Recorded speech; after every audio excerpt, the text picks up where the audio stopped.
Alors, on va voir maintenant la matrice de la composée et la matrice de l'inverse d'un endomorphisme, ou d'une application linéaire d'ailleurs. On va commencer par la composée. Donc, on se donne un espace vectoriel G de dimension finie M avec toujours E et F de dimensions respectives P et N. On se donne trois bases, donc B, B' et B seconde, qui sont respectivement des bases de E, F et G. Et on se donne une application linéaire de E dans F et une application linéaire G de grand F dans grand G. Si petit f va de E dans F et petit g va de grand F dans grand G, on peut définir l'application G rond F qui va aller de grand E dans grand G. Et on a la formule suivante: la matrice de G rond F dans les bases B et B seconde va être égale à la matrice de G dans les bases B' et B seconde fois la matrice de F dans les bases B et B'. Alors, on va regarder un petit peu cette formule. Tout d'abord, vous allez remarquer au niveau des dimensions, ici on a un élément de M indice MP, ici on a un élément de M indice MN, et ici MNP. On va donc se retrouver avec notre produit matriciel ici qui a du sens, puisqu'on a un petit n ici, un petit n ici, et donc on va pouvoir former le produit matriciel et obtenir un élément qui aura comme taille petit m et petit p, c'est-à-dire bien la taille de cette matrice-là. Ensuite, au niveau des bases, donc notre application linéaire G rond F va de grand E qui est en bleu dans grand G qui est en orange. Donc base de départ, grand B, base d'arrivée, B seconde. Pour G, qui va de grand F dans grand G, base de départ, B', qui est en rouge, base d'arrivée, B seconde. Et pour F, base de départ, B, qui est bleu, et base d'arrivée, B', qui est rouge. Donc, vous voyez ici que si j'oublie les bases, la formule est très simple. Mat de G rond F égale mat de G fois mat de F. Si je rajoute les bases, il faut faire attention, puisque ici, vous vous souvenez, quand on a une composée, on est à l'envers, donc c'est pour ça qu'ici, on se retrouve avec B, B seconde, qui va donc être le produit de B', B seconde fois B, B'. C'est parce qu'on a ce schéma-là. Donc, quand on a G rond F, on va de E dans F, et ça veut dire qu'on applique d'abord F, puis G. Alors, je vous ai réécrit ce schéma-là, avec des bases pour que vous voyez bien pourquoi on a cette formule-là. Donc, vous voyez ici que si E est muni de B, grand F est muni de B' et grand G est muni de B seconde, G rond F donc va aller de grand E dans grand G, base de départ, grand B, base d'arrivée, B seconde. La matrice de G rond F, ça va être la matrice de G, donc avec B', B seconde, fois la matrice de F avec B, B'. Donc encore une fois, mat de G rond F égale mat G fois mat F. Mat de G rond F, ça va être mat B, B seconde de G rond F, qui va donc être égal au produit de mat G, c'est-à-dire mat de B', B seconde, fois mat de F, c'est-à-dire mat de BB'. Alors, on va voir comment montrer cette proposition. Donc, on va fixer les notations. On va noter U1, UP, les éléments de grand B, V1, VN, les éléments de B', et W1, WM, les éléments de B seconde. On pose grand A, la matrice de F dans BB', qui va avoir comme coefficient AIJ. Grand B, la matrice de G dans les bases B', B seconde, qui va avoir comme coefficient BHI. Et enfin, grand C, ça va être le produit BA, qui va avoir comme coefficient CHJ.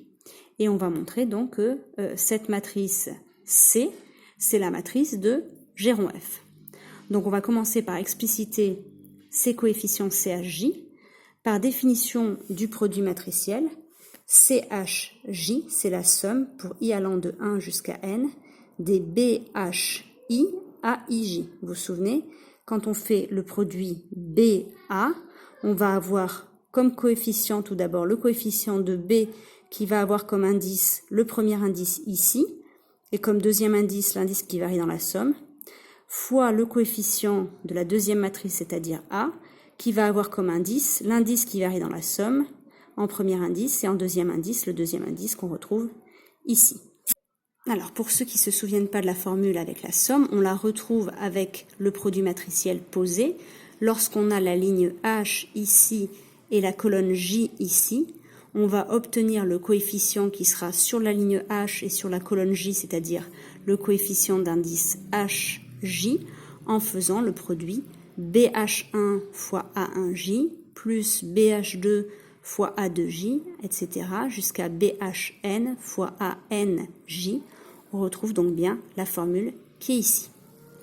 Alors, maintenant, on va rappeler donc les dimensions et nos notations. Donc E est de dimension P et les vecteurs de sa base sont notés U indice J. Grand F est de dimension N et ses vecteurs sont notés VI. Grand G est de dimension M et ses vecteurs sont notés WH. Donc maintenant, je vais calculer G rond F de UJ, c'est-à-dire les images des vecteurs de ma base de départ, donc ma base de départ bleue, par l'application G rond F.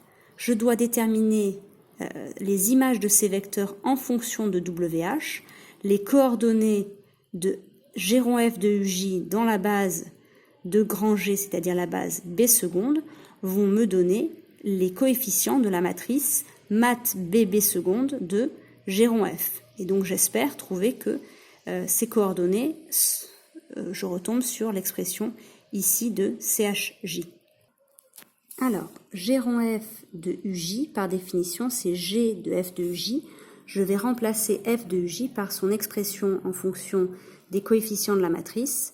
Je sais que F de UJ, c'est la somme pour I variant de 1 à N des AIJ, VI. Donc AIJ, les coordonnées de F de UJ dans la base B', c'est-à-dire la base V1, Vn. Donc ici, j'ai juste remplacé F de UJ par son expression dans la base B'. G de la somme, c'est somme, donc G de cette somme-là, ça va être la somme des AIJ, G de VI, parce que G est linéaire. Et maintenant, je vais pouvoir remplacer G de VI par son expression dans la base B seconde, donc ça va s'exprimer à l'aide des BHJ, c'est-à-dire les coefficients de grand B, qui est la matrice de B', B seconde de G. Donc, j'ai juste gardé somme des I égale 1 à N des AIJ, et j'ai remplacé G de VI par la somme des H égale 1 à M des BHJ WH. Il me reste à permuter mes deux sommes. J'avais la somme des I égale 1 à N de la somme des H égale 1 à M, je permute. J'obtiens donc la somme des H égale 1 à M de cette grosse somme-là fois WH. Donc ceci, ce sont les coordonnées dans WH de ce vecteur G rond F de UJ, c'est-à-dire le coefficient d'indice HJ qui va apparaître dans la matrice de G rond F dans les bases B et B seconde. Mais ceci est l'expression que j'ai trouvée pour le coefficient CHJ du produit BA. Donc j'ai bien montré que le produit BA était égal à la matrice de G rond F dans les bases B et B seconde. Alors on va faire maintenant le lien entre la bijectivité d'un endomorphisme et l'inversibilité d'une matrice qui le représente. Le théorème 4 nous dit qu'il y a équivalence entre les assertions suivantes. Le fait que F soit bijective, F étant un endomorphisme de E. Le fait qu'il existe une base de E dans laquelle la matrice de F est une matrice inversible. Et enfin, le fait que la matrice de F dans n'importe quelle base de E va être inversible. Si donc j'ai une de ces trois assertions qui est vraie, F sera donc bijective et a une matrice inversible, et on aura alors que la matrice de l'inverse, c'est l'inverse de la matrice. Donc c'est-à-dire mat B de F-1, F-1 étant la bijection réciproque, est égal à mat B de F moins 1, c'est-à-dire l'inverse de la matrice de F. Alors, on rappelle ici quand même que si F est une application linéaire et qu'elle est bijective, alors f-1 est aussi une application linéaire et qu'elle est aussi bijective, on l'a déjà montré. Dans le cas dont on l'a montré pour une application linéaire de E dans F, donc ici on est dans le cas où grand E égale grand F, donc bien évidemment c'est toujours vrai. Donc ici on n'a pas de problème, f-1 est bien un endomorphisme et donc je peux bien définir la matrice de f-1. Donc pour montrer que 1 équivalent à 2 équivalent à 3, on va montrer que 1 implique 3, que 3 implique 2, puis que 2 implique 1, ce qui nous montrera que les trois assertions sont équivalentes. Alors on commence par montrer que 1 implique 3. Je suppose donc que f est bijective et je veux montrer que la matrice de f dans n'importe quelle base de E est inversible. Donc je prends f bijective et je prends B une base quelconque de E. Je forme la matrice de F dans cette base B que je vais appeler grand A et je vais poser grand B, la matrice de la bijection réciproque de F. Je sais que f-1 existe puisque j'ai supposé que F était bijective. Et maintenant, je vais utiliser la proposition précédente sur la composition A fois B, c'est-à-dire matrice dans B de F fois matrice dans B de f-1, par définition, en utilisant la proposition précédente, c'est la matrice dans B de f rond f-1. Donc vous voyez ici, on est dans le cas très particulier où on a B égale B' égale B seconde et grand E égale grand F égale grand G. Donc encore une fois, mat B de F fois mat B de f-1 est égal à mat B de f rond f-1.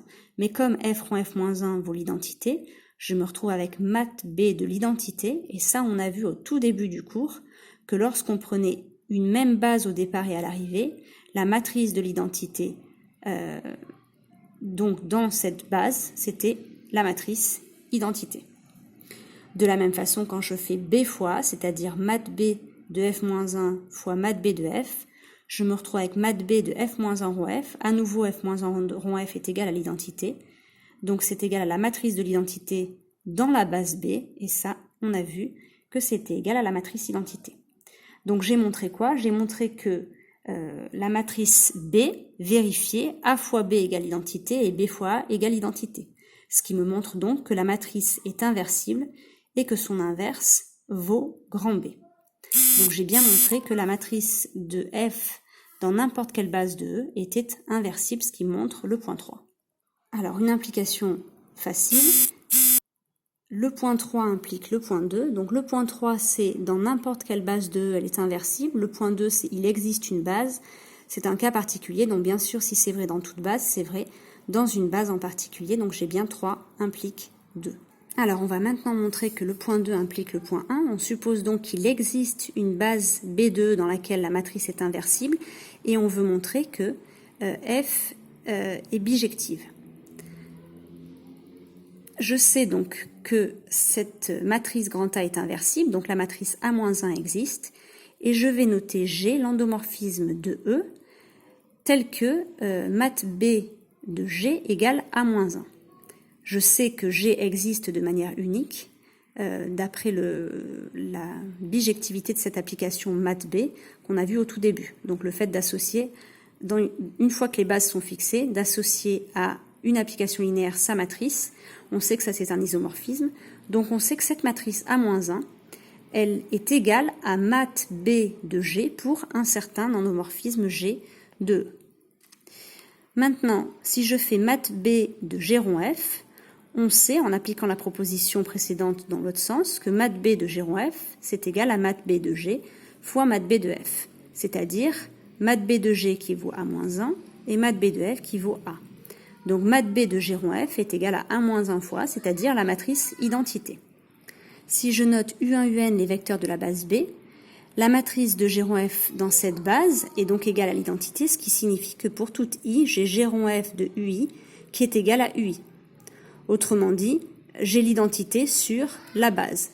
Ce que j'ai écrit ici, G rond F et l'IDE coïncident sur la base U1, UN, et donc je vais avoir qu'elles sont égales puisqu'on sait que si une application, si je connais son image sur une base, je la connais sur E tout entier, et donc en particulier, si elle vaut l'identité sur une base, elle vaut l'identité partout, par linéarité.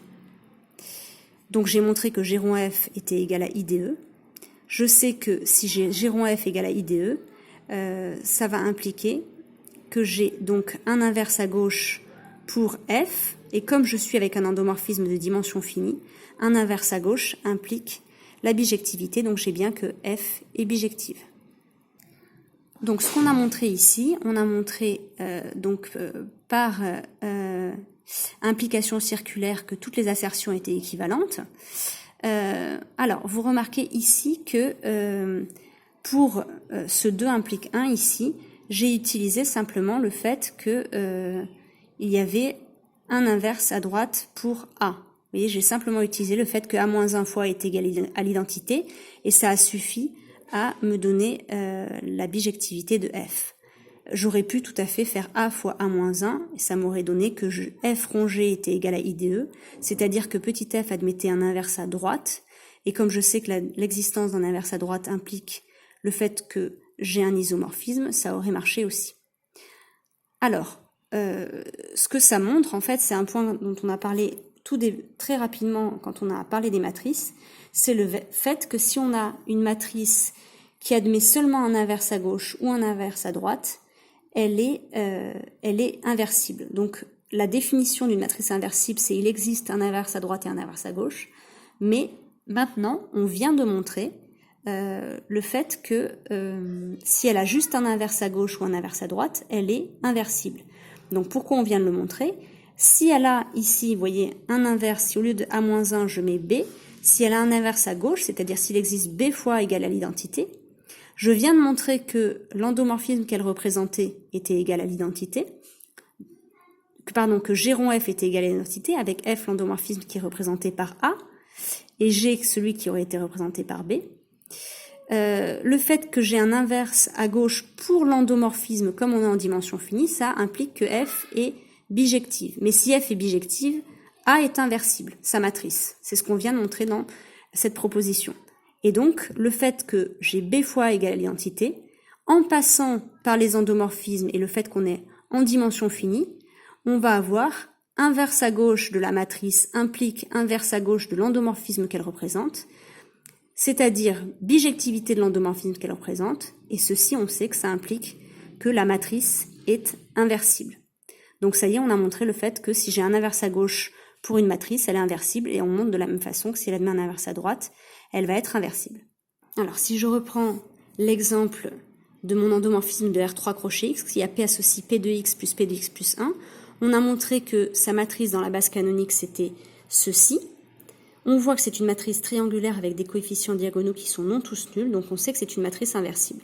On en déduit donc que ceci est un automorphisme, c'est-à-dire que c'est un isomorphisme de R3 crochet X dans lui-même.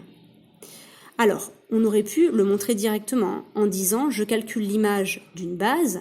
On avait calculé l'image d'une base quand on a calculé, quand on a cherché à remplir la matrice. L'image d'une base, on a trouvé que c'était 2, 1 plus 2x, 1 plus 2x plus 2x carré, 1 plus 3x plus 3x carré plus 2x cube. Donc on avait montré que l'image d'une base qui est, on sait être une famille génératrice de l'image, c'était une famille de cardinal 4 qui était libre car les degrés tous distincts. Et donc quand on a des degrés distincts, on sait que c'est une famille libre. Quand on a une famille libre de cardinal 4, on peut affirmer que c'est une base de R3 crochet X, donc on a montré que im de F est égal à R3 crochet X, c'est-à-dire que F était surjective, et donc si F est surjective, c'est un endomorphisme, comme c'est un endomorphisme d'un espace de dimension finie, on sait que c'est un automorphisme, donc on n'est pas obligé de passer par la matrice pour montrer que c'est un automorphisme, mais si on vous donne la matrice, vous voyez que c'est très simple d'affirmer que c'est un automorphisme simplement en disant que c'est une matrice triangulaire avec des coefficients non nuls, donc inversible.